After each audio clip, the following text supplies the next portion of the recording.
Good morning, good morning, everyone, and welcome to the Under Four Fan. It is Monday. We are here with the weekend recap. We are jamming out. We're trying to keep the vibes high in this shitty ass world, but here we are. We're talking. Buffington's already in the chat. Buff, good to see you again, buddy. Justice is in the chat as well. All of the OGs are here. You know it's going to be a banger. Jeffrey, I'm going to let you start off on this one because I didn't necessarily have a good weekend. I had a pretty much, what I consider a Thomas weekend, which you'll understand that as well. But how was your weekend? Weekend was great. Started off good vibes on Friday. Went out, got a little round of golf in with Jeremy and Dylan from over at Boathouse and got a chance to play. Didn't play great. Shot in the mid-80s. I hit 41 putts, which is not great for a round of golf as well too, but kind of took Saturday to recover. Sunday it was my oldest birthday, so we went to Denny's, had a nice little breakfast, went back. They stayed at Fort Wilderness all weekend actually, with my mom and dad, and so they were able to be out there, hang out. Went and celebrated with him a little bit yesterday. Found out my kids like playing cards. Got in a little bit of Uno. They want me to teach them how to play poker, so that's about it. Just start them young, and then today woke up, dropped them off there at basketball camp all week, which they're not happy about, but I am. So they just didn't really want to go. They're not huge into it, but I told them they're going to have a good time, man. It's like one of those things. You remember the first day of camp when you used to go, right? You're very nervous. You don't know anybody. You don't know what's going on. It's very weird times, but once you get in there, you get flowing. You get to having a good time. You should be good. So, I never went to camp. What? I never went to camp. I never went to a camp. Are you kidding me? I went to Bible school camp once. Of course, yeah. I mean, they've been to VBS before many times, but I've never been to a camp. YMCA, it's a lot going on. I guess it was just because I was so good at my age. Like, but you think that would be a reason for me to go to camps, right? Yeah, I don't know. Absolutely. I don't know. It's just white people problems. Middle class, poor. I guess couldn't afford it. We were not in the upper echelon of the world. I guess so. Well, that was the reason that I was at camp, was because we were poor and because mom and dad had to work and I wasn't able to sit at home all day and do nothing like these kids can do now. So, had to get out there, get involved. I mean, I was after school kid. I was always in some kind of camp, some kind of occupied going on in my life. So I just want them to be involved and experience that stuff as well too. So it should be a good time. This camp is cool though. It's YMCA. There's like 100-something kids. There's a bunch of counselors there. They play basketball a few days out of the week. They go putt golfing one day. That's nice. They go swimming one day. Like, go have fun. Be a kid. You know what I mean? It's really nice. Instead of staying home and on the computer. People. I like it. Exactly. I see TJ's in the chat here. I happen to bring up my fantasy baseball, and I seem to see a lot of confetti falling off the screen. It looks like we can't be stopped, according to ESPN, as we take down Team Tenatus 608 to 549. Whooping that ass. Boy, that felt good. Woo! That might just turn this frown upside down. Shout out to TJ. I mean, obviously, we had a great week this week. And TJ, we had to sit people, too. To TJ's credit, I mean, he put up a valiant effort. He was down a little bit, didn't quit. Like some of the other people that we have in our league who have decided to mail it in. Who we're playing this week. Who we're playing this week. So thank you. We need all the wins we can get in this points-based gauntlet that we're going through. So should be interesting. I think we're starting to hit our stride a little bit. We did reject a few trades that were very enticing. It's just tough to give up on a guy like Ronald Acuna Jr. I was definitely not giving up on him, but that was an interesting trade. Yeah. We got the closer from San Francisco.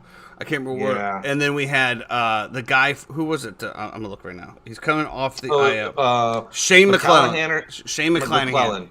McClellan. Whatever. Yeah. We had him and Doval for Ronald Acuna Jr. And honestly, I probably for starting pitching for us. So. Well, as I was looking at that, and honestly, we're looking really good. I told you, we're building for a second half push. We have the position players, made a couple great swaps.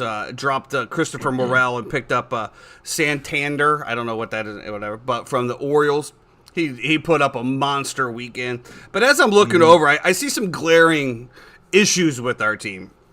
deficiencies? Well, out of our starters, we have 2 Braves, 2 Orioles, just off our position players, and then we basically have 3 out of the 5 starting rotation for the San Diego Padres. We have Yu Darvish, we have Blake Snell, and we also have who pitched last night. Where is he at?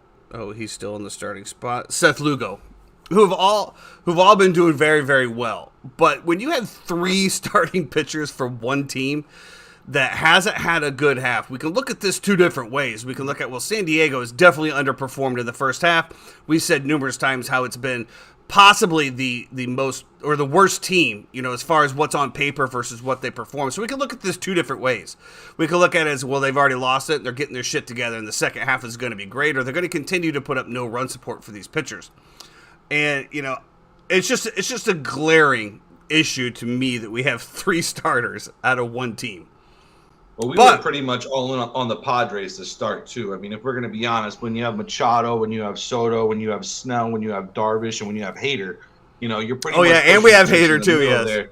And it's like, Hader's just kind of sitting there doing nothing. He got a save, I think, last week. But, I mean, it's been tough, dude. It's been tough. And shout out to you. I appreciate you managing this for us. Obviously, this isn't really my lane. I've had a lot going on lately with the move. We're starting to finally get settled in. Over here as well too, and of course the 1-week-old that we have as well. Who, thank God, this kid likes to sleep through the night. God bless him, and God bless my wife, man. She's been amazing. She's a rock star, dude. Like, tell you what, man, these ladies, bro, they're tougher than we could ever be. She's up whenever he wakes up. As soon as he wakes up, boom, boom, boom.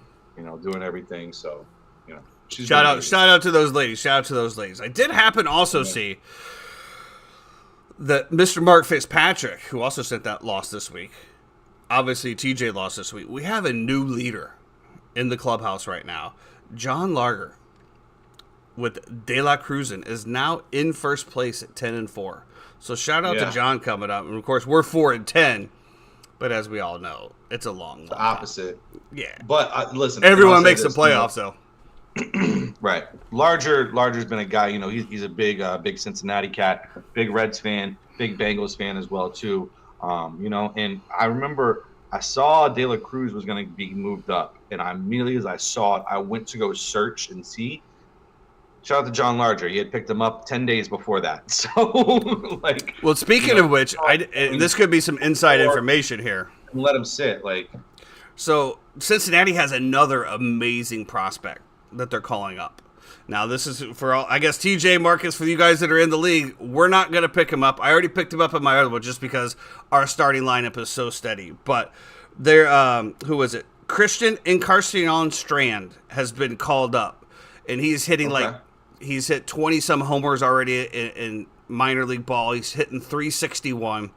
He is a first base, third base, outfield. So he's going to have multiple positions, but keep an eye on this guy coming up. He's also one of the best prospects in baseball, which, a lot of people, and I talked about this before as far as when I was on the Cincinnati Reds fan pages, or memorabilia pages, because obviously I'm trying to sell some stuff that I have over there.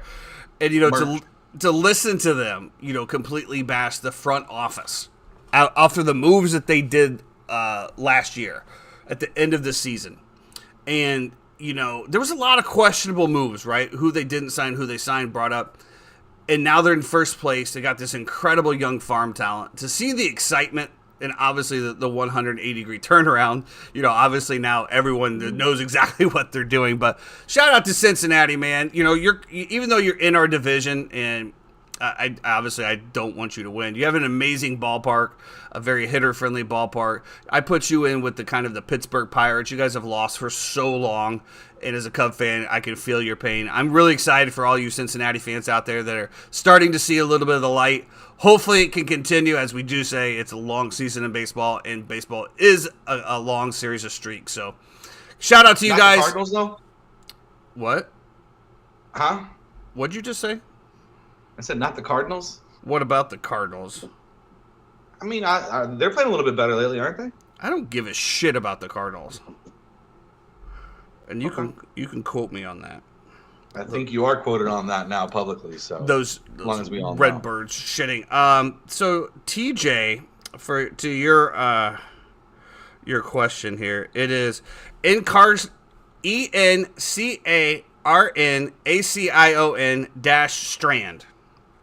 and his first name is Christian. Look him up, add him up. If he wins you the thing, we expect 10% of the earnings. No relation to Edwin. No. You know, to his point, it is really tough to try to find these guys, but they have 5 different last names, middle names, and all this stuff. It's like, well, which one goes first? Because and then they have a few different scenarios. So, yes, great week for us on fantasy baseball. Shout out to everyone on there who continues to grind. You know, Mike Fitzpatrick, I'm going to need you to spend just 5 more minutes a day on it, bro. Either that or we're not trading. Not this week, right? Either that or we are trading for Ohtani. All right?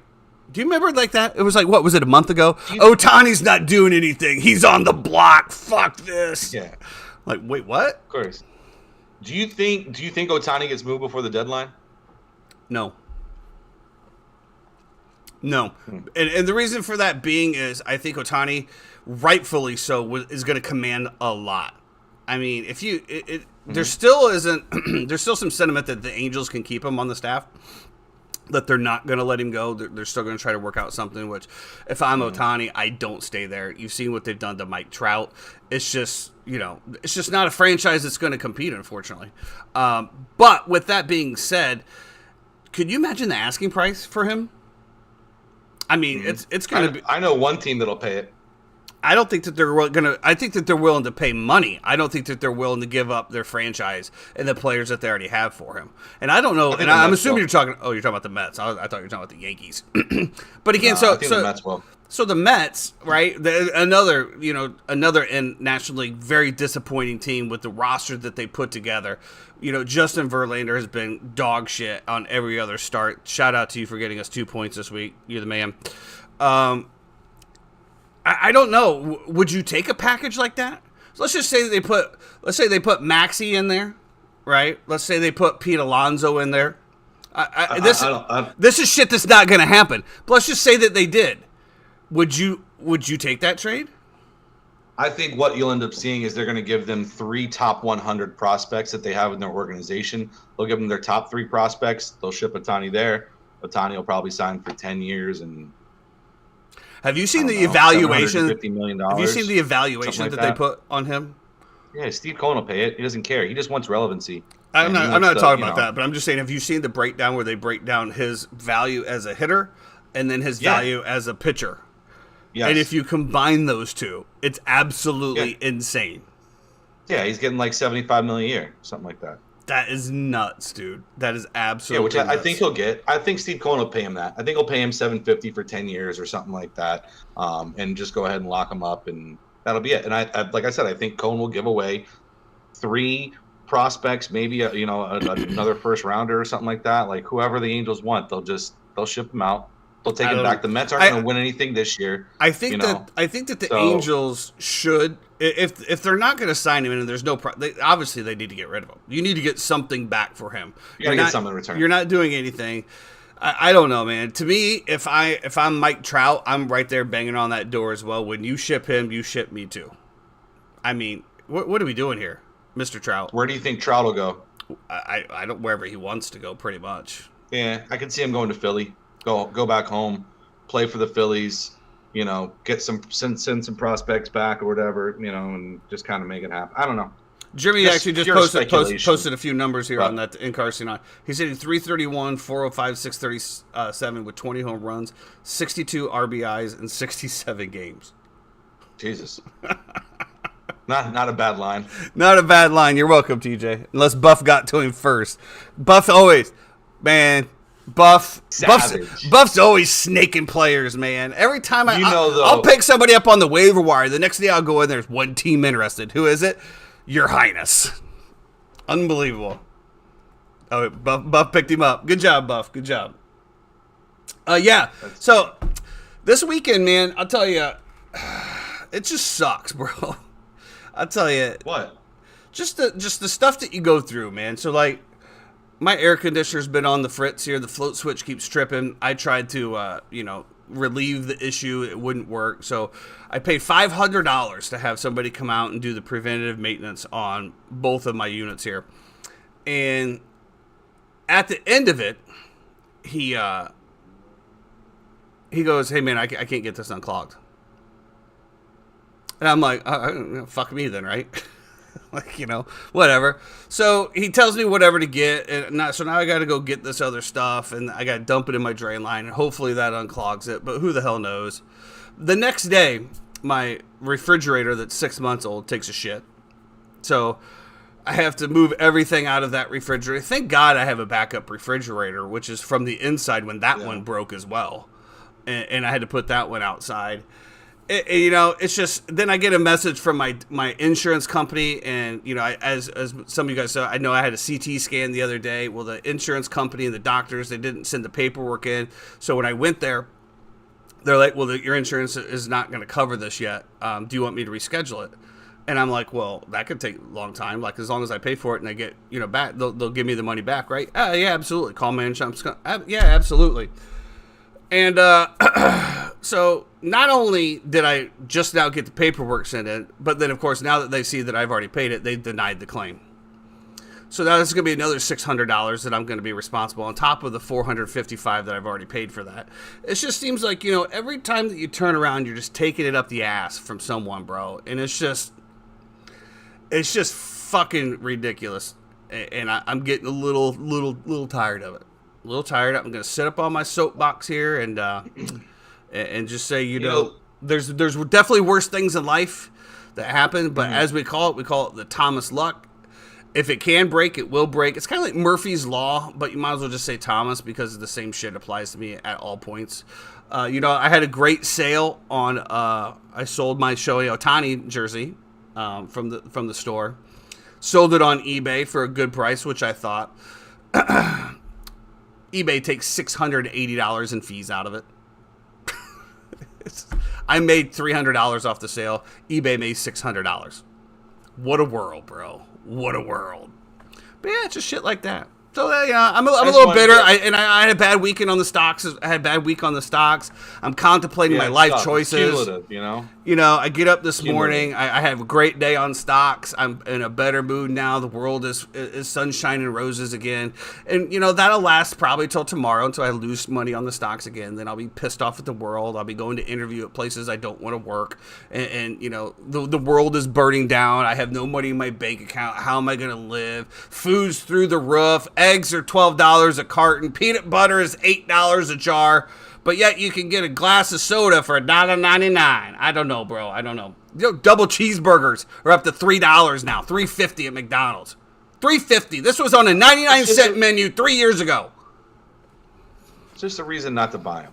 That being said, if there are any businesses out there that would like to sponsor a podcast that is diligent in what time they start every single episode, how they run their episodes, please reach out to Thomas Memorabilia or TRL Business Time or even our producer Jeremy Swinson. More than happy to talk shop and numbers with you. But I will say on the plus side, right? So as you know, I am going to New York next weekend for a stock seminar. We're going to go onto the stock floor and do that. But I'm also setting up meetings with proxies for Netflix, and that's looking a little promising. We have 6 scripts ready to go. So that could be promising as well. So, we're keeping our options open here. We're trying to stay positive in this world. In a world where managers are taking away tables and people aren't tipping and this, that, and the other. Let's just try to stay positive out there, boys. And let's talk a little sports here and see if we can't relieve our mind of the bullshit that is known as this world. Amen. Amen. Amen. So speaking of which, we had some golf tourneys going over the weekend. How did you do this weekend in golf? I got hosed. Tom Kim really let me down. Which, funny, you said that I need to look in the mirror as if I'm out there playing it. And let me tell you something. Just like golf, just like football, just like baseball, I am the world's best general manager. There's nobody better than me. I pick the best, and I put them in a chance to succeed. It's up to these guys to perform at the level that they're capable of when I call on them. When I called on Michael Jordan Game 6 to take the last shot, he didn't say, Tyson, I don't think I can do this today. He went out there and he hit the shot. And Kim, you're right there. You're one shot off the lead going into Sunday, and you choked your nuts, and you cost me my tournament. And somehow that's on me, though. How did you do, Jeffrey? You're the one who picked him. I think I did okay. I don't know who I had. I had Fleetwood. I had Tyrrell Hatton, who showed a little bit down the stretch as well. It's all good. You know, listen, I'm excited. We do have the British Open coming up this week as well, too. If the Scottish Open is any semblance of what this tournament is going to be like, we're going to be in for a real treat. You know, the way that it was played, I thought that everything, you know, from Robert McIntyre, you know, a Scot hasn't won the Scottish Open since Colin Montgomery in whatever 1996 or whatever it was, right? Jeremy can get us an exact date on that, but it's a long time ago. The last time a Scot actually won the Scottish Open, and for him to come in, he's got a chance to get his tour card. If he wins this tournament, he shoots unbelievable down the stretch, right? He shoots 31 on the back nine.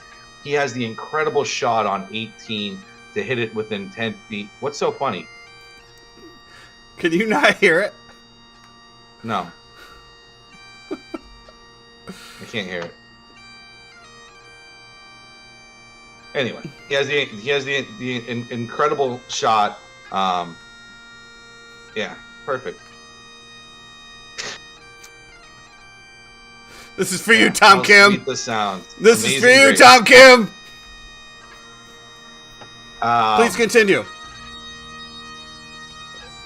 Anyway, so just for him to shoot what he did, for him to show up on Sunday, and put himself in with a chance to win, and then Rory's falling apart. You know, Rory's doing what Rory does. He's spraying the ball over the place. He's not really hitting a lot. Rory hit some huge putts down the stretch as well too.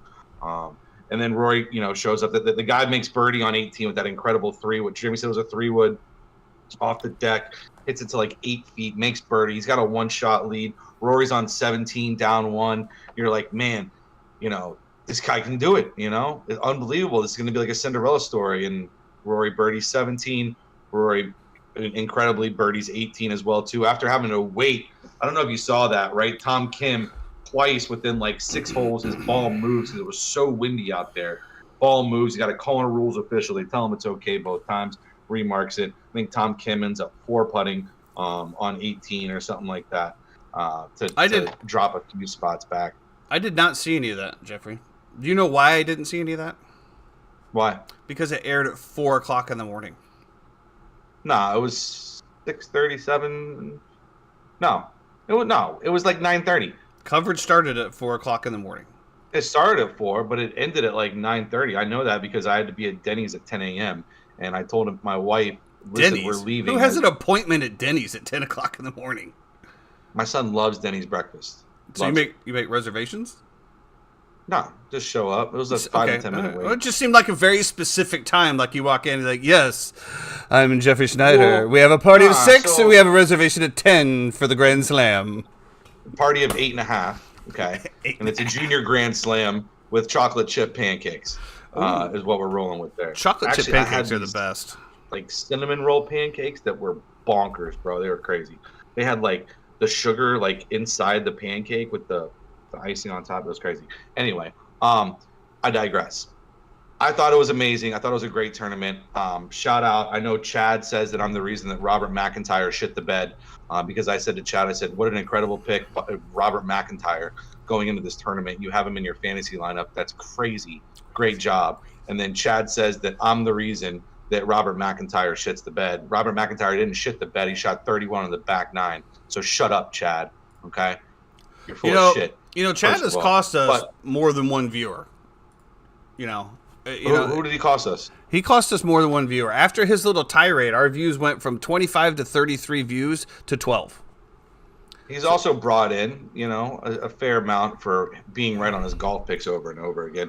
Be great to see what they have this week. You see the guy after the round 2, Rory's sitting there, and you know he's messing with everybody after he won, which is a pretty cool moment. But the one guy goes, Rory, you know, shout out to you, bro. You made me 300 pounds. And Rory goes, I made myself a wee bit more than that, huh? I did see that. Everybody kind of laughed a little bit. And I know you were a little upset about some of Rory's comments too, about saying that, yeah, right, about the, I would retire before I ever played for Liv. I wasn't upset about the message. Well, if you just want to come out here to point off that I read something and then you stated something else and I didn't look into it and I was wrong, then here's your flowers, Jeffrey. You posted something on there on the group about it. No. This is not what we're talking about. You damn well know it. You posted something on the thread saying that Rory would rather retire than play for Live Golf. Earlier in the day, I'd happened to see something on Live Golf Updates which showed a legal document that was obviously a fake saying this. Therefore, I came out and said this isn't real.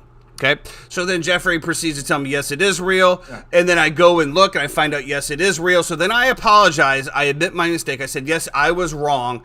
And then everyone has to pile in. Well, if you actually read the article, if you see this. So yes, I was wrong on that. Thank you, everyone, the Uninformed Fan. I asked for your sympathy. I asked for your patience. Believe it or not, Business Time was wrong about something. I know it's going to be hard to get over with. I know it's going to be really tough for you to continue throughout your week and continue to look at the podcast and be like, man, I have so much faith in this guy. I have so much trust in this guy, and he was wrong. He was wrong, but I know, guys, just stick with it. I promise it'll get better. I promise. It won't happen again.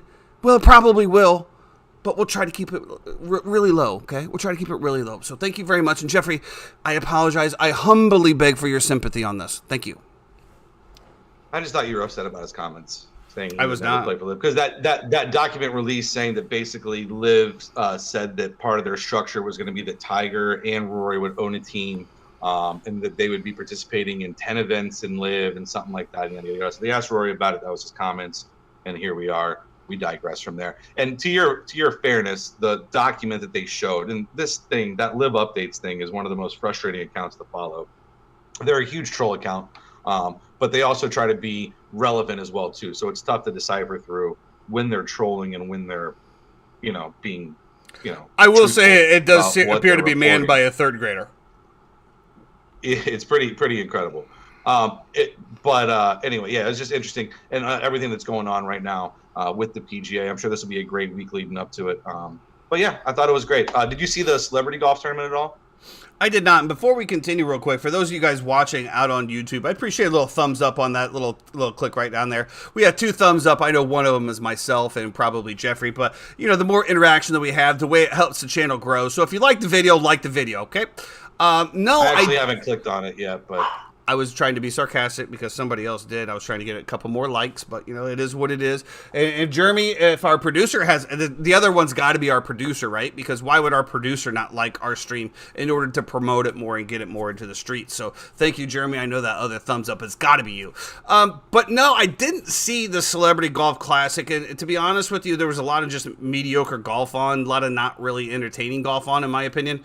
I did watch a little bit of the Barbasol just because I wanted to see how D.A. Points did. For those of you who missed the last show, kid I played high school with in college. He has 3 PGA Tour wins in his career, and he's made $12 million or something on that. So I did see he did miss the cut, but it was nice to see him back on the course. And how did he play? He play okay though? Was he close? Or? He just kind of played. Nah, he was 2 under. I think the cut was 4.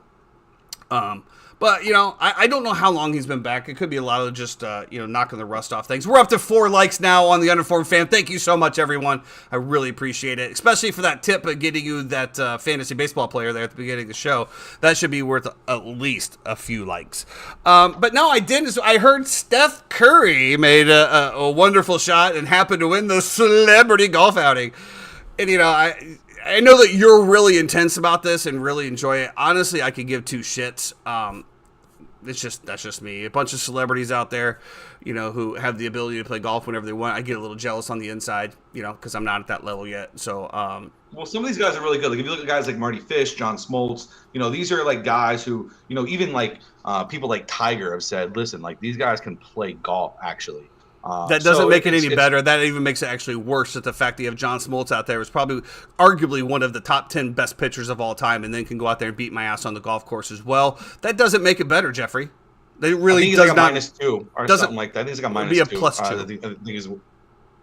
Is it +2? If he shoots under par, it's plus. If he's under par. Yeah, so he's +2, I think. Plus 2. I think USGA handicap system. My bad. I'm not really familiar. I know that I'm a 13.5, 14 right now. That's what it says in the Grint. I don't know. Why are you laughing? I think you need to add a few more to that, buddy. Really? Yeah. Oh, what happened? Oh, yeah, I do.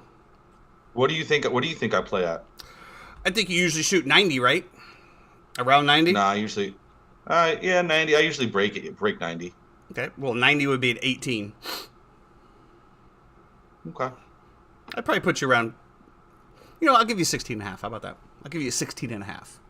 Just telling you what the Grint tells me. The Grint tells me that I should play between a 12 and a 14. So it's just what I play at from my scores that have been updated or uploaded. But I'll tell you what, if you hit 41 putts in a round, it's going to be a little bit tough as well. Steph Curry, the American Century Championship, I believe is what it's called. They played in Lake Tahoe. 41 putts? I hit 41 putts on Friday. So you didn't make any putts at all? You had at least 2 putts plus every hole? Every hole. I 4-putted for a double bogey on a hole. What were you playing Masters greens or something? No, even worse, bro. We were playing Champions Gate Country Club, like the easiest thing to putt on in the world. It was bad. They recently aerated, so you can usually get a rate out there when you're a couple weeks out of that for $50-$60, something like that. So Jeremy booked it for us. All right, so give me, you're into a lot of things that I'm not. So give me to the celebrity golf tournament. Steph Curry, the celebrity golf tournament, it was great. If you saw it, it was awesome. Steph actually makes a hole-in-one on one of the par 4s on one of the par 3s on Saturday, and literally makes the hole-in-one, sprints all the way to the hole. It's a great moment. Everybody's going absolutely nuts for it. Steph's in the top group coming into the final hole on 18. And he's playing with Marty Fish, who has won a lot of these tournaments. He's an amazing tennis player. If you don't know who Marty Fish is, he's a phenomenal golfer. So Marty Fish steps up onto the tee box on 18. In the middle of Marty Fish's backswing, somebody screams, right? He lays the sod over one, straight left, pretty much kind of takes him out of contention. Steph hits driver, hits an iron onto the green, has an eagle putt. If he makes the eagle putt, he wins the tournament. Right? If he misses tap in, we're probably going to go into a playoff. Steph sinks the eagle putt, tournament over, goes absolutely crazy, runs around the entire green, high-fiving everybody, goes over, gives a huge embrace to his wife. They're going absolutely nuts. And it was a cool moment to see, from a guy like Steph Curry, a guy who I think we probably root for, right? I mean, seems like a great guy, down to earth, not a guy like LeBron who you dislike a lot, and is constantly, ruffling feathers, but just a cool moment for what seems to be a nice individual as well.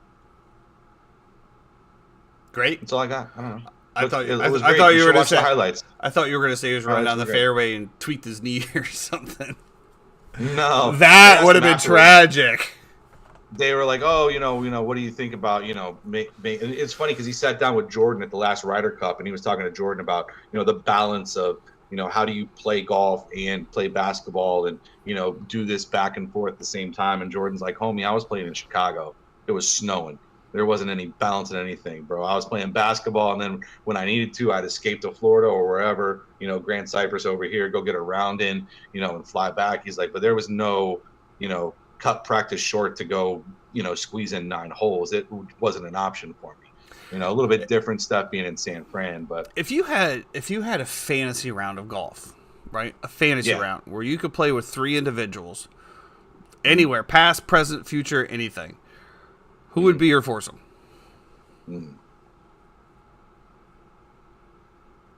My foursome. I'd probably take my grandfather, because he taught me golf, and he was a guy that big military guy, he'd take me out to the Patrick Air Force Base over here on the coast, and we used to play that golf course every day during the summer. And one of the biggest regrets I have is not getting a last round in with him, but his health and his, Parkinson's and dementia got to a point at the very end, it just wasn't really an option. So I'd probably take my grandfather for a round. I think I'd probably add to that. It's a tough one. I think Ken Griffey Jr. would probably be in there. I know Griff can play, And I know he's always been he's one of my favorite athletes of all time, and just to hear some of the stories and different things like that as well too would be really cool. And then I guess you'd say Tiger, right? I take Tiger Woods as my fourth. How about you?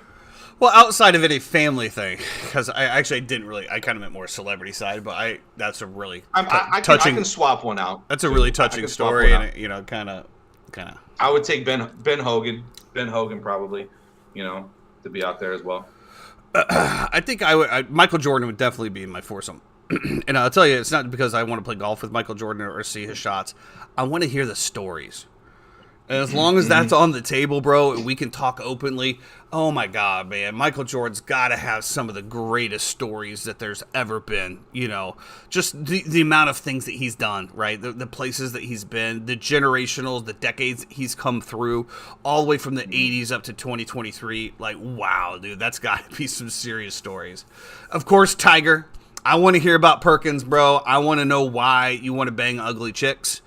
You want to talk about Miss Lawton?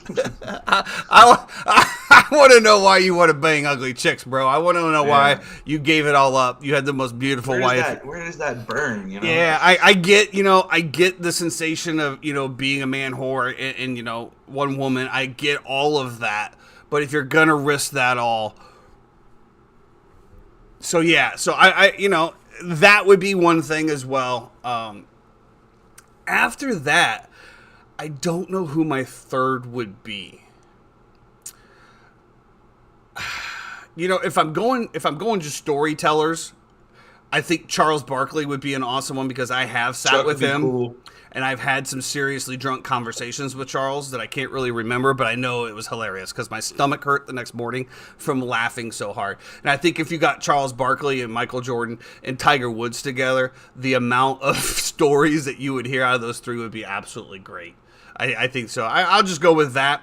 I just think Charles Barkley's a good dude. Maybe even Shaq, but I don't think Shaq really plays golf. But those are some of the ones. Maybe even Dennis Rodman. Have that. Get the worm in there for like Lee Trevino too. Like maybe of like the storytelling of Lee Trevino from like back in the day of like, I don't know. I just feel like he's like such a wordsmith the way he talks. Grizzly Adams did have a beard. Jeremy offers is Jordan, Tiger, and Mark Grace. Throwing in the old cubby there for the good stuff there. So yeah, and you did mention the professional that was a tennis player that was really good at golf. What was his name again? I'm sorry. Marty Fish. Marty Fish. So speaking of that, we did have Wimbledon over the weekend. We did have Carlos Alcaraz defeating Novak Djokovic, and I had to type it out because I can't pronounce those names.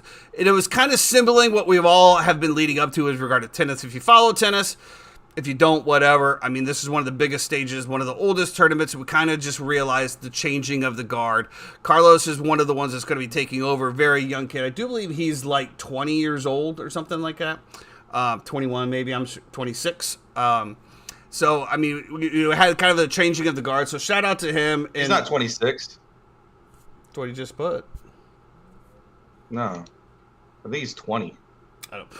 We'll wait for Jay Swin to clarify that if he's not outside burning almost a cigarette. Positive. I saw the stat yesterday. 20. I was actually watching 20. Yeah, I was watching Wimbledon. I watched it yesterday. I watched the fifth set. You got the update from ESPN and it clicked over. And how old is Novak? God, I can't. Djokovic? Why can't I pronounce names? Dude, he's like arguably the greatest of all time tennis player. Of course. There's a significant argument that he is better than Federer, better than Sampras. He's Andre Agassi. And this was like a changing of the guard, kind of. I felt like, it felt like that. Absolutely. You're agreeing. 100% correct. Okay. Yeah, no. I thought you were going down a different road. No. I'm agreeing. This is like this is the new guy. He is going to be it. He was incredible. Novak is 36. It's funny because so many guys have signature shots, right? You talk about, a Sampras serve. You talk about, backhands from Federer. But, man, this guy's drop shot is insane, dude. Like, he hit some of those with the amount of touch that you hope from a sand wedge from 80 yards. and he really was just. I'll tell you, it was very impressive. You know what really amazes me? So you got Carlos is coming out at 20. You got Novak. I don't know why I can't say this. Novak, who's 36, who's been in the league now for how long? Probably 16, 17 years, I would assume, maybe even longer. But he's at the end of his career, right? So he's already talking about hanging it up. And think about okay, I look at mine, I have a birthday coming up this week, and I don't want any celebrations for it or anything like that. I didn't bring it up. But as you come up to your birthday, you start to reflect, right? And you reflect on the time that you've been here, the time that you've done, what have you accomplished. And this man is 36 years old and is about to enjoy the rest of his life with no worries whatsoever. On a yacht. And, tip my hat to these guys, bro. It's just the dedication that you have to do. He said that Novak debuted in 2003, so he's been in here 20 years. So, tip the hat to these guys. The Tiger Woods, the guys that you saw that, I guess you could say gave up a childhood. I would say that. I would say that Tiger gave up a normal childhood and dedicated themselves to a sport to be able to achieve this dominant. The Williams sisters. I don't know of anyone else specifically off the top of my head. I know that there's plenty more of them. But to have that dedication, whether they wanted to or not, but they could have always said no, right? They could have always fought their parents, and maybe they did, and maybe their parents just kept them on that line. I don't know. If it's willing, just the amount of dedication that, I wish I would have had that dedication. I wish I still had that kind of dedication. You think about that. Where would you be with this man right here? As we just said, 35 majors, probably one of the greatest, if not the greatest tennis player of all time. He's 36 years old, and he has now the rest of his life to do whatever he wants to do. I think that's just amazing. Tip of the cap to him. I know he gave a very emotional speech at the end of it. Thanking everyone. We don't know when we're going to see. And this is also somebody that fought through a lot of adversity with COVID and the COVID vaccines. He was barred from many tournaments. I think he was barred from the Australian. He was barred from a couple majors. Yeah. And I think he was also not allowed in for the United States Open because he wasn't vaccinated. And this was, I think, last year after all of the information came out about how it still could be transmitted, this, that, and the other. The United States government still had a ban on international travelers coming to the United States who were not inoculated with the COVID-19 vaccine. So, shout out to him for sticking to what he values, regardless if you think it's right or wrong. I don't really care. I just, the fact that he stuck with his guns, he put his record on the line. He probably could have had more majors, could have had more wins, could have increased his goals. And he said, you know what? I'm good. I'm just going to chill here until y'all, change your mind, and we'll go from there. But shout out to them, man. Awesome. Marcus cool. Buffington, unvaxxed hero. He is a champion of that cause. Yeah, he was champion of the people. Champion of the people. What this is going to be your 39th birthday? Yeah, something like that. So, in more events that Jeffrey loves, let's talk a little bit more about women's sports. So, we do have the Women's World Cup coming on, and I did see a blip on the ESPN ESPYs as far as they were awarded the Arthur Ashe Award for their courage to demand equal pay when it comes to the World Cup.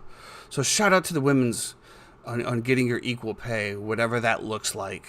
I'm not really sure what that looks like, but I've seen a lot of breakdowns. I've seen a lot of breakdowns of how the women are paid and how the men are paid, and the men are actually paid a less percentage of the total revenue than the women before all this happened. So I would be very curious. Maybe Jeremy, maybe if you have these stats, I'd be very curious about this. But yeah, we have the Women's World Cup coming up. Better win. Let me ask you a question. What's the pink-haired lady that wants trans athletes in women's sports and all that? Megan Rapinoe. Megan Rapinoe. Right. She's married to Sue Bird, one of the greatest women's basketball players of all time. Right. Well, how would Sue Bird feel playing against LeBron in her league? Juwanna Man. Sue Bird supports it as well too. Yeah, they're both idiots. So anyway, this is her last World Cup. Okay, so let me ask you this. So she announced that right before. Right, and I saw a lot of hate. Let's just say hate. A lot of hate on it, saying "Good luck. I hope you lose." Do you feel that the stance that she has brought and the vocals, right? Because she's been very vocal about the equal pay thing. She's been very vocal about how this country has no trans rights or no LGBTQ plus 2A 4, 5, 6 rights. Do you feel like that's kind of put a target on the women's back going into this after the equal pay thing, after all the stances that they said, kneeling for the anthem? I think there was one time where they had their back turned for the flag as well, to bring exposure to these types of topics of stuff. Do you feel like that's kind of put a target on their back going into this thing? Because I know you said right off the bat they better win, and I think that not only do you have the target, but have you seen the commercials? Have you seen the commercials for the Women's World Cup where they're, where they're basically, asserting their dominance as the women's dominating force in the world of soccer. I was kind of taken back for it. At one point, I was like, "Oh, damn! Like, you go, girl." And then the other part, I was like, "Why poke? Why poke? Just go out there and take care of your business." You can talk the talk. Talking the talk is great. But you better be able to walk the walk as well too. And so I look forward to seeing that aspect as well of them walking the walk. That's all I said. You better win. You can do all this. This is all fine to do and say and bring attention. And yes, we all want equality in the world when equality is deserved. Absolutely, it should definitely be there. But you also got to back it up. And so I look forward to seeing it. I know that it's coming down the pipe. I think it starts on Friday or I believe it's Friday. I'm not really sure actually, but I knew that it was going to be starting up. If you look at it, women's sports is getting a lot more attention now. You even sent the numbers about the WNBA is up like 46% in viewing as well this year so far. So listen, all we're asking, back it up. I used to. This was years ago. I think back when the World Cup put together this team. I remember the entire country coming together rooting for these ladies. And we were all excited for it. We went to bars to watch it, right? It was it starts Thursday, Jeremy said. We were behind everybody, right? And I don't feel like we have that same unity when we put this thing on the field now. I think it's very split. I don't think that they have the backing that they did years ago. I think that all of this stuff, and we talk about equality. Equality is a pipe dream. Let's be honest. There's never going to be equality in the world. And I'm not even talking about racial. I'm talking about economical. Doesn't mean we shouldn't strive for it. You can strive for it all you want, and I'm not saying that it shouldn't be, and it shouldn't be equal. Definitely every man should be treated equal, right? But even if every man and every woman and everyone is treated equal, every color, whatever, there's still the people on the top with all the money that are going to shit down on all of us. And that's just the way it's going to work. There's always this world control order, and that's kind of more of what I'm referring to, nothing to do with racial. I'm just talking about we are all just sheep. We are all just sheep. If you have any questions about it, don't think about it. Look at the White House. Look at the man that's the leader of the free world and tell me and look yourself in the mirror and say, this man is running the free world. Okay, that right there should be your first clue. So, yeah, I just don't feel like they have the full backing of the United States anymore, as divisive as we become, and all of these political issues, which are, again, as I just said, driven down by the same very people that just want to, keep the status quo, keep you working your 9 to 5, all of that nonsense. But I will be rooting for them. I'm still an American. Let's go, U.S. Still an American. I still want to see everybody do good. So we'll see what happens with the ladies here, starting on Friday versus Vietnam at 9 p.m. And regardless of what you want to say, Megan Rapinoe has been one of the greatest women U.S. soccer players in the history of the sport. She's phenomenal. Phenomenal player. She's been great, and obviously, you have the other side of that as well too. There's duality to everybody. So she's a great soccer player, but she's also, huge on the she's also nuts. Equality of pay and rights. Juwanna Man. Think about how long ago was Juwanna Man released? Jeremy, can we look that up? Who would have thought, as that movie was released as a complete joke, right? As a complete joke. 2002. Here in 2023, it's fucking reality. Have you seen, so there's a new Marvel, right? It's called Secret Invasion. Have you seen it? About Nick Fury. It looks terrible. It's on Disney. I've been watching it. I've really soured on a lot of that stuff. Oh, shocker! It's Why is that a shocker? Anyway, it's Tell it's him, pretty Justice. good, but it's Tell basically him. What? Nothing. What is, I can't see any of the comments, so you can't be like, tell him, Justice. I can. And then not allow me to see any of the comments. You should have YouTube up on the secondary screen. You could see the comments.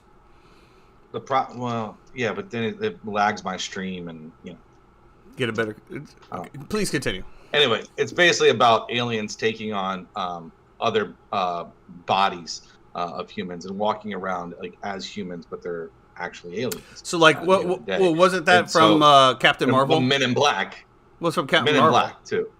Yeah, as well. The shapeshifters. But correct, they can turn into pretty much anything. Yeah. Anyway, we just it reminded me of that because we just saw this Men in Black as well. Let's get on to the last topic that we have. Well, I don't. What's the last topic? Because I got another one for you. What's your last topic? The Hopkins, the NFL. Absolutely. We're going to get before that. We have Florida Man. We have converted Messi into Florida Man. He was spotted at his local Publix getting some groceries. And, Jeffrey posed a question the other day. Yeah. You know what I hate? This is what I hate, bro. As I saw him leaving a restaurant with his entire family on one of these little, whatever, social media freaks or whatever. And they're all waiting outside, of course, for him. And this dude, so he stops and wants to get a picture of him. And Messi stops. Messi stops, smiles, and the dude kisses him. Come on, bro. And it wasn't a gay thing, I don't think, in regards of what it was. He just kissed him on the cheek, like a European type thing, but it wasn't the double cheek. So I don't know. Maybe it was a gay thing. But there has to be boundaries, guys. You can't just walk up to people and put your juicy, saliva, germ-ridden lips on someone's face. Common sense. If that was Will Smith, he would have slapped him. Because Will Smith did slap somebody that kissed him. And Messi had every right to slap this dude. But he didn't. He held his composure and just walked away. Come on, people. Get it together. Get it together. But he is one of us. It was amazing to see the turnout last night as well. About 20,000 people in Fort Lauderdale battled through 2.5-hour delays of weather and stuff like that for the grand presentation of Messi officially signing with Miami FC. And it was very interesting to see David Beckham there basically breaking down into tears as well. Somebody proposed the question, is this the single greatest signing in the history of North American sports? And I don't know. I would say relative to soccer, obviously, I would definitely think it trumps. Yeah. I don't know. I feel like we've known about it though. We've talked about this for a year and a half, 2 years, that Messi was coming to Miami. That was the ultimate goal. But we didn't know. Beckham was a little bit bigger. Beckham was the first crossover from Premier League. You're talking about the Galaxy. You're talking about arguably the best player in European soccer history. Now, when we talk about European, I wouldn't say. I don't even think we need to say European soccer. I think we just say in the greatest soccer player in the history of the world. Well, the reason why I'm saying European soccer is just because it's more influential over there, right? As I watched Ted Lasso last night, I just love the passion that they have over there. But that's more of what I'm referring to. It's just, if you say soccer, and especially if you say, North American soccer, or just we're talking about the United States, there's just a level of passion that is not there. Now, there is some, but it's mostly minorities that have come over that have brought that passion with them, whether it be from Mexico, from South America, or even over in Europe. That passion was brought. There's very few homegrown passion like you see in Europe, and that's kind of what I was referring to as far as that goes. I would have to. This absolutely, I think, trumps David Beckham. This trumps Kaká. Who was that? Kaká. Kaká was big. That was huge, bro. Kaká brought me in. I have a Kaká jersey somewhere around here. We were talking about getting season tickets at that point, but you were a paper fan, and I thank you for that. But yeah, I don't need to put my money up for it. I think definitely that it's huge. It's huge because he has that following. He's probably, like I said, one of the most recognizable sports figures in the world. I would probably put him right up there with obviously Jordan, all of that, as far as recognizability. So I believe that it's definitely huge. Well, we were saying this too, that it was comparable to like LeBron signing with the Heat in free agency after leaving Cleveland, and the decision and stuff like that for North American sports. And yes, I think what made LeBron's thing so big was the vitriol that was behind it as well too, and that made it, I think, more engaging, more talked about, more incredible. Now worldwide, this probably has more of an effect, but for me, just. But let me ask you this, and this is the way I look at it: does LeBron signing in Miami Heat have a significant impact to the growth of the NBA? Did it have a significant impact to the layout of the NBA or anything of that nature? I guess you could argue the biggest impact to the growth of the NBA would have been Yao Ming coming over from China and getting drafted and being part of the Houston Rockets, because that's really when the NBA boom kind of took off as well, was when you added China in to the fold with the NBA. So I don't know. It's an interesting concept, an interesting argument. I feel like I would need more time to really reflect on it and think about it. I saw it in passing last night before I went to bed, and I didn't really think about it again. I think you're overthinking it. I think as far as the league goes, the amount of impact, the amount of people that it's going to draw to MLS, I think far outweighs any other signing, anything else from any other franchise in North America by far.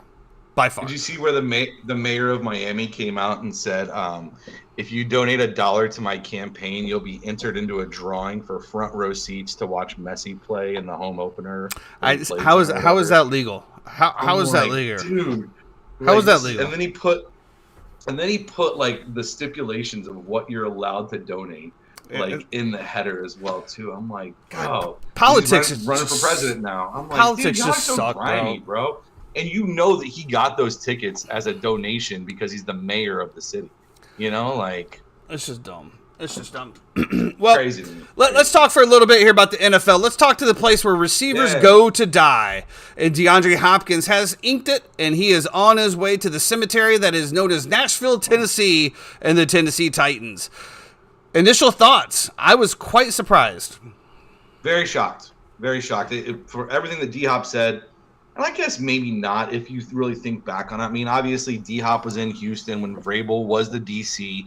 He's got the same offensive coordinator that was there in Houston when he was there as well, too. So there is that connection already. So let me stop you right there. Let me stop you right there before you continue on your next one. So with that being said, did he have success in Houston outside of individual achievements? Him and Deshaun Watson were pretty good together. I mean, they did go to the playoffs. D-Hop did go to, if you remember correctly, they were up on Kansas City. What was it, 24-0 in that playoff game? And then Patrick Mahomes just went absolutely absurd in the second quarter. I think they scored 4 touchdowns. So how many playoffs did they go to? Like that. I don't have that number on me off the top of my head, but I would say they were pretty successful. They were competitive in that division, in a division that at the time was down. I mean, I think there was a little possibly Andrew Luck crossover at the time when he was there as well too. So you had Luck in Indianapolis. Jacksonville was pretty down as well. I mean, I don't know. Listen, I think Tennessee's going to have trouble winning that division.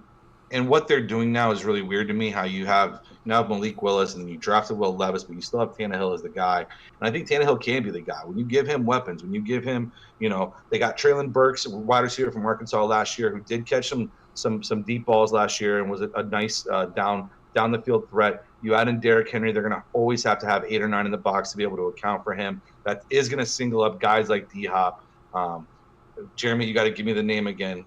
Chezzy or whatever his name is, the tight end who, if there's some advanced analytics on him, actually, if you look, and as a sleeper tight end, the only players that have had the exact same in terms of when it comes to I think it's like routes per target, or I'm sorry, yards per target, catches, different stuff like that.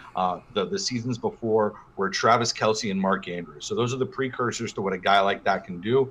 He's obviously not a huge blocker, so he's probably not going to be an every down guy, but he is going to be able to catch screens, yards after the contact, yards after the catch as well.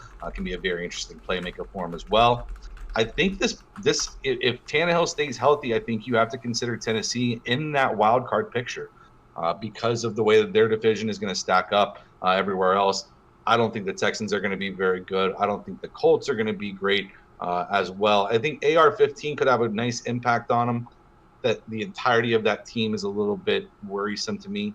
And then you have the Jacksonville Jaguars, who, in my opinion, have a chance to make it to the AFC Championship game this year going forward with a guy like Trevor Lawrence at the helm and with the weapons that they have. They just re-signed Evan Ingram as well, too. He actually was one of those we were going to get into this, but one of the franchise taggees that signed before the end of day-to-day, they have to get completed as well. Yeah, they signed Evan Ingram to a 2-year deal there. Which was good because there was a lot of questions about that because Jacksonville does use them pretty much as a wide receiver, but yet they want to pay him tight end money. So it was nice to see them get that done. I think he's going to be an absolutely explosive year this year. Like you said, you got Calvin Ridley coming back with the Jacksonville Jaguars. Trevor Lawrence continues to improve every single year. I think you got the weapons there. The defense is good. You got a lot of the running back options. I definitely look forward to Jacksonville having a good year this year for sure. It's going to be great. And just so it looks like Jeremy said that they made the playoffs in 11, 12, 15, 16, 18, and 19. So they did have some success. They only won 2 of those games, though. They only won 2 playoff games.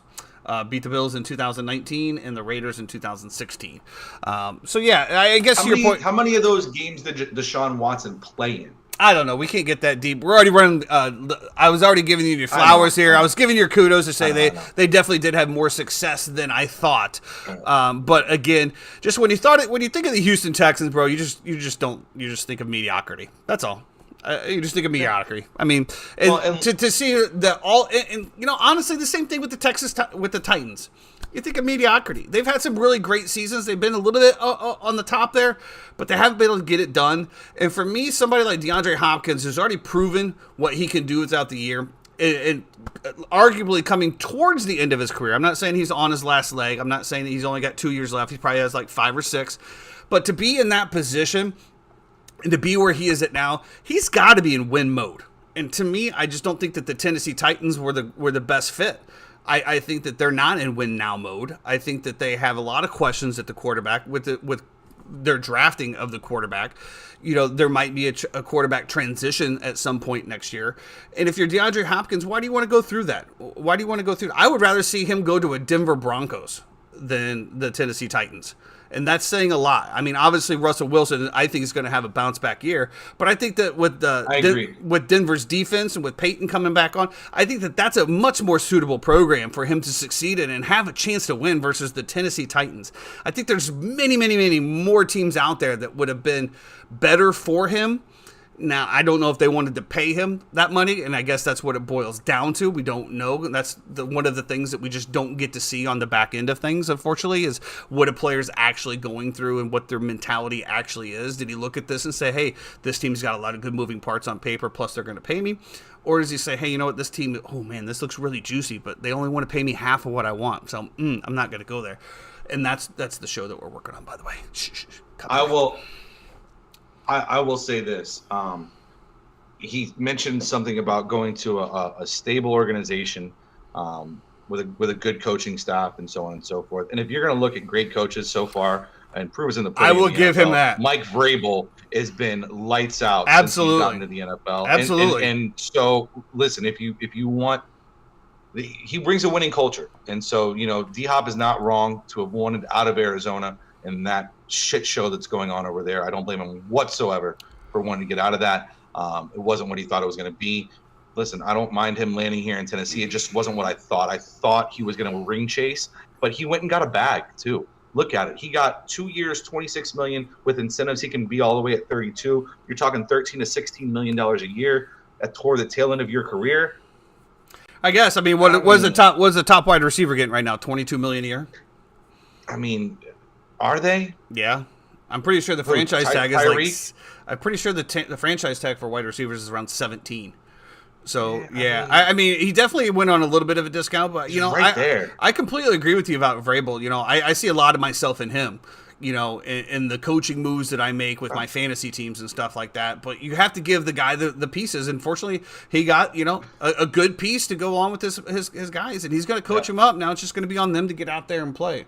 Tyreek Hill is 30 million a year, by the way. Jesus Christ. Okay. Well, you see Tyreek Hill too. Devontae Adams, 28. He's going to go for over. Tyreek said he's going for over 2,000 yards this year receiving. Yeah. So we'll see what happens. I will say it will be very interesting. Let's keep it monitored closely as well too for all you guys out there, because there are best ball drafts going on already. I'm already being invited to. There's also, you're already doing fantasy research. We're 55 days out. Best from ball draft kickoff. Yes, best ball drafts. Basically, you draft a team, you never touch it again the rest of the year. Draft whoever you want. It goes back and forth, snake draft, and take whoever you want, and hopefully they don't get hurt and whatever. Let's see what average wide receiver salary is $22.8 million. That's not the average wide receiver salary. Oh, I don't know. Maybe it's 2.28. Yeah, like Cooper Kupp's getting 26.7.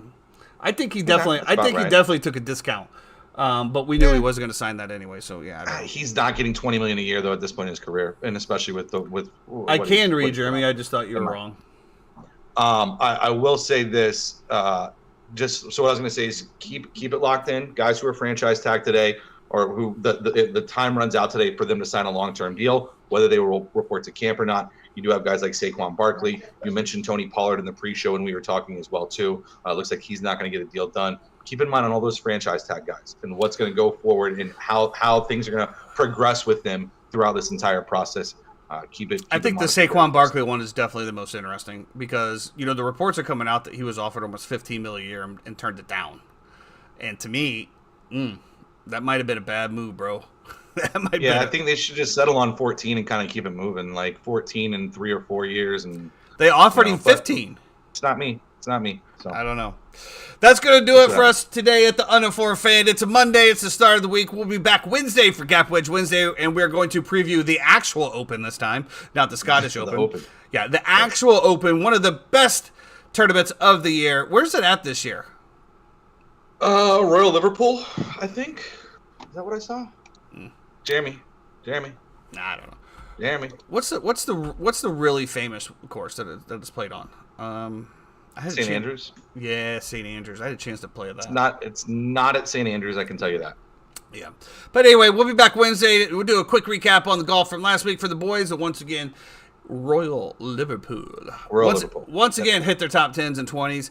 The guys continue to make money for everyone that's listening out there. So make sure that you tune to that Wednesday, and we will break down the Open, and we will get it rolling. Everybody, have a great day, and enjoy your life.